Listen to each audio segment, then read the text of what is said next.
నమస్తే. ఒక ఇంట్రెస్టింగ్ టాపిక్తో మీ ముందుకు వచ్చాను. నిన్న జరిగిన కంటోన్మెంట్ బీఆర్ఎస్ ఎమ్మెల్యే లాస్య మరణం వెనుక అసలు కారణాలేంటి, ముఖ్యంగా ఆవిడ మరణించడానికి ముఖ్యమైన కారణాలేంటి, అనేక అనుమానాలు ఆవిడ అభిమానులు కానీ పార్టీ కార్యకర్తలు కానీ కంటోన్మెంట్ ప్రజలందరూ కూడా వ్యక్తం చేసిన పరిస్థితి. సో ఇదే విషయంలో మీకు తెలియజేసే ప్రయత్నం అయితే చేస్తాను. కొన్ని అనుమానాలు రేకెత్తిస్తున్నారు ప్రజలందరూ కూడాను, ఆమె అభిమానులందరూ కూడాను. సో వీటితో మీ ముందుకు వచ్చాను. ఒకసారి మనం మొదటిగా చూసుకున్నట్లయితే లాస్య నందిత ముఖ్యంగా మరణించడానికి ముఖ్యమైన కారణాలు అనేది ఒక విషయం పక్కన పెడితే, గతంలో జరిగిన ఈ అనుమానాలు రేకెత్తడానికి ముఖ్యమైన కారణాలను మీ ముందుకు తీసుకొచ్చాను. మీ ముందు వచ్చే ప్రయత్నం అయితే చేస్తాం. మొదటగా గత కొంతకాలం క్రితం తను పటాన్ చెరువు వెళ్ళినప్పుడు, ఒక ఫంక్షన్కి వెళ్ళినప్పుడు లిఫ్ట్లో ఇరికిపోయిన పరిస్థితి. దాదాపుగా 3 గంటలు శ్రమించి అక్కడ ఉన్న సిబ్బంది ఎవరైతే ఉన్నారో వాళ్ళందరూ కూడాను లిఫ్ట్ డోర్ని బద్దలు కొట్టి మరి ఆవిడ బయటికి తీశారు. సో అప్పుడు తప్పించుకున్నారని చెప్పుకోవచ్చు. సో అంటే ఇదొక సినిమాటిక్ స్టైల్లో కూడా జరిగింది అని కూడా కొంతమంది అనుమానాలు రేకెత్తిన పరిస్థితి అయితే నెలకొంది. సో రెండవది, రీసెంట్గా నల్గొండలో బీఆర్ఎస్కి సంబంధించిన నేతలందరూ అట్లాగే కేసీఆర్ అధ్యక్షతన ఒక భారీ బహిరంగ సభ అయితే జరిగింది. ఈ బహిరంగ సభకు BRS cantonment MLA Lasya Nandita వెళ్ళారు. హాజరై తిరుగు ప్రయాణంలో అక్కడ నార్కెట్పల్లి దగ్గర ఒక వాహనం వెనుక నుండి ఈమె కారును ఢీకొట్టడం. సో దీనికి సంబంధించి ఈమె కారును ఢీకొట్టగానే ముందున్న వాహనాన్ని ఢీకొట్టి అట్లాగే హోంగార్డ్ని కూడా ఢీకొట్టడంతో లాస్య నందిత కారు హోంగార్డ్ మరణించారు. సో అదే తరుణంలో ఈమెకి కొన్ని స్వల్ప గాయాలయ్యి అక్కడితో బయటపడింది అనుకున్నారు. సో అప్పుడే అందరూ కూడాను కంటోన్మెంట్ ప్రజలు కానీ కార్యకర్తలు కానీ ఆవిడ అభిమానులు కానీ అందరూ కూడా కొన్ని అనుమానాలు రేకెత్తిచ్చారు. సో ఇక మూడోది తప్పించుకోలేకపోయారని చెప్పుకోవచ్చు. సో రీసెంట్గా నిన్న ఆవిడ ఏదైతే బాసర గుడికి వెళ్ళిస్తున్న సమయంలోనో దర్గాకి వెళ్ళిస్తున్న సమయంలోనో అతివేగంతో కారు ఓఆర్ఆర్ మీద పక్కనే ఉన్న రైలుకి ఢీకొంది.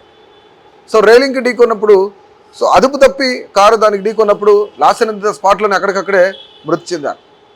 సో దీనికి సంబంధించి ఇప్పుడు ప్రస్తుతానికి డ్రైవర్గా ఉన్న ఆకాష్ మీద అనుమానించాలా, లేదంటే ఇంకెవరైనా ఉన్నారా ఈ హత్య వెనుక, లేదంటే ఈ మరణం వెనుక ఇంకెవరైనా ఉన్నారా అనే విషయంలో కూడాను పోలీసులు అనేక కోణాల్లో దర్యాప్తు చేపడుతున్నారు.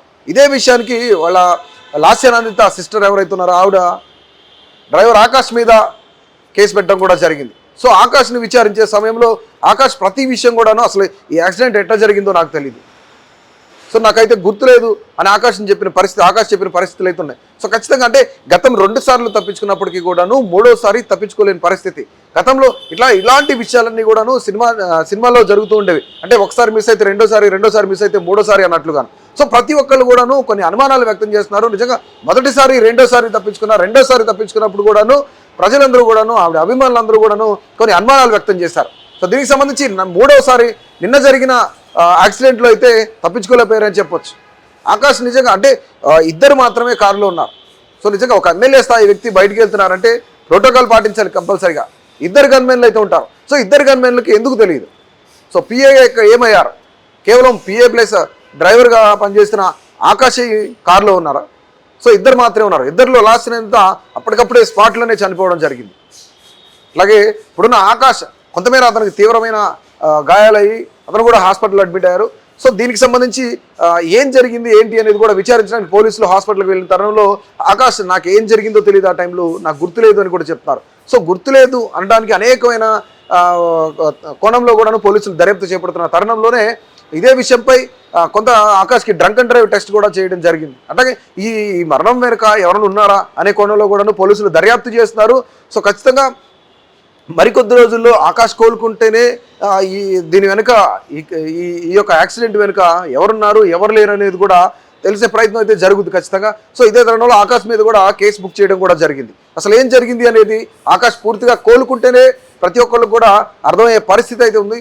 సో ఖచ్చితంగా ఆకాష్ త్వరలో కోలుకుంటే పోలీసులు కూడాను దీనిపైన మరింత దర్యాప్తు చేపట్టడానికి అవకాశాలు ఉన్నాయి. దీనిపైన ఇప్పటికీ అసలు ఏం జరిగింది, ఎక్కడి నుంచి ఎక్కడికి వెళ్ళారు, ఎక్కడి నుంచి ఎక్కడికి వస్తున్నారు, అసలు ప్రోటోకాల్ ఏమైంది, అసలు పక్కనున్న గన్మెన్లు ఏమయ్యారు, పిఏ ఏమయ్యారు అని కూడాను పోలీసులు అనేక కోణాల్లో దర్యాప్తు చేపడుతున్నారు. అనేక కోణాల్లో అనుమానాలు కూడా వ్యక్తం చేస్తున్న పరిస్థితి అయితే ఉంది. ఖచ్చితంగా ఆకాష్ ఎప్పుడైతే కోలుకుంటాడో ఈ చిక్కుముడి అప్పుడే వీడిద్దని కూడా అర్థమయ్యే పరిస్థితి అయితే నెలకొంది.